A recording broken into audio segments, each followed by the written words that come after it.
இங்க பார், தொட்டதுக்கெல்லாம் உன்னை பார்த்து பயந்துட்டு இருக்கிறான்னு என்னை பார்த்து கோலை நினைச்சுக்காத. நான் தைரியசாலி, தெரிஞ்சுக்கோ. பொய் சொல்லாத. என்ன பொண்ணு பார்க்க வரும்போது நீ எத்தனை பேரோட வந்த? என்ன ஒரு 10 பேரோட வந்திருப்பேன். நிச்சயம் பண்ணும்போது ஒரு 100 பேரோட வந்திருக்கிறேன். கல்யாணம் பண்ணும்போது ஒரு 400-500 பேரோட வந்திருப்பேன். உன்னை கல்யாணம் பண்ணி நான் வீட்டுக்கு வரும்போது தனியா தானே வந்த. அப்ப நான் தைரியசாலியா நீ தைரியசாலியா? என்னை தொடும் தென்றல் உன்னை தொடவில்லையா? அதெல்லாம் இல்லைங்க. இல்ல. என்னை சுடும் காதல் உன்னை சுடவில்லையா? இல்லைங்க. இல்ல. என்னில் விழும் மழை உன்னில் விழவில்லையா? இருக்கா? இல்லைங்க. இல்ல. என்னில் ஏழும் மின்னல் உன்னில் ஏழவில்லையா? இல்லைங்க. இல்ல. என்னையா நீ என்ன கேட்டாலும் தர, என்ன எது கேட்டாலும் இல்லைங்கிற. ஏண்டி நான் காலையில சாப்பாடு செய்ய சொன்னதுக்கு என்னங்க காலையில சாப்பாடு செஞ்சா செட் ஆகாதுங்க, ஒரு நாளைக்கு ஒரு வேளை சாப்பாடை கட் பண்ணாலே ஒரு நாளைக்கு 100 ரூபா நம்ம மிச்சம் முடிக்கலாம்னு சொல்லி போட்டு நீ மட்டும் இங்க சாப்பாடை வச்சு நவுத்திக்கிட்டு இருக்க. என்னங்க இது நம்ம வீட்டு சாப்பாடு இல்ல. நானும் மாலதியக்காவும் கோயிலுக்கு போய் வாங்கிட்டு வந்தோம். கோயிலுக்கு போய் வாங்கிட்டு வந்தீங்களா? அப்ப அவங்க வீட்லயும் காலை சாப்பாடு கட் பண்ணிட்டாங்களா? அவங்க வீட்டுல காலைல சாப்பாடு மட்டும் இல்லங்க, 3 வேளையும் கட் பண்ணிட்டு கோயில்ல தான் வாங்கி சாப்பிடுறாங்க.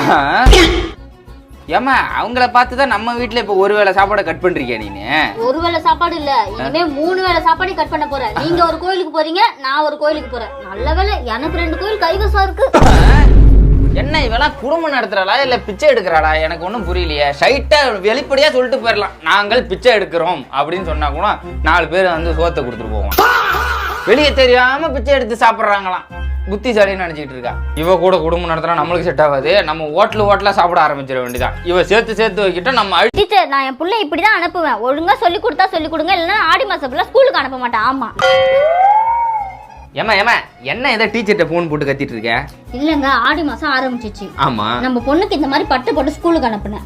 இந்த மாதிரி பட்டை போட்டுலாம் ஸ்கூலுக்கு அனுப்ப கூடாதுன்னு சொல்றாங்க. நம்ம பிள்ளைக்கு பட்டை போட கூடாதுன்னு அவங்க யார் சொல்றது? ஏமா ஆடி மாசம் ஆரம்பிச்சிருச்சு, நீ கொஞ்சம் பக்தி உள்ள ஆளுதான், நான் ஒத்துக்கிறேன்.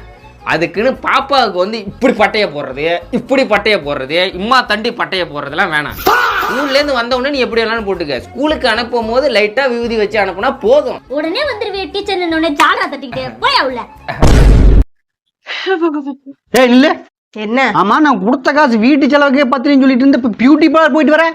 இல்ல யோ, நீ தானே சொன்ன இருக்கிறத வச்சு மேக்கப் பண்ணிக்கணும், அதான் பண்ணிட்டேன். அந்த சாவி இருக்கிற இடம் யாருக்கும் தெரியக்கூடாது. எனக்கு தெரியுமே. உன்னை தவிர உனக்கு தெரியுமே. சனியம் பிடிச்சவனே நம்ம 2 பேர்த்த தவிர வேற யாருக்கு தெரியக்கூடாது. சரி, அதை எடுத்து ஒளிச்சு வச்சிரு. அதை எடுத்து ஒளிச்சு வச்சா உனக்கு தெரியாதே. உனக்கு தெரியுமில்ல? உனக்கு தெரிஞ்ச எனக்கு தெரிஞ்ச மாதிரி இல்ல. அழகு எங்க இருக்கோ அங்கதான் ஆபத்து அதிகமா இருக்குன்னு அர்த்தம். ஐயோ, அப்ப இத்தனை நாளா என் வாழ்க்கையில நான் பார்த்துட்டு இருந்தது எல்லாமே என் அழகுனால வந்த ஆபத்தா?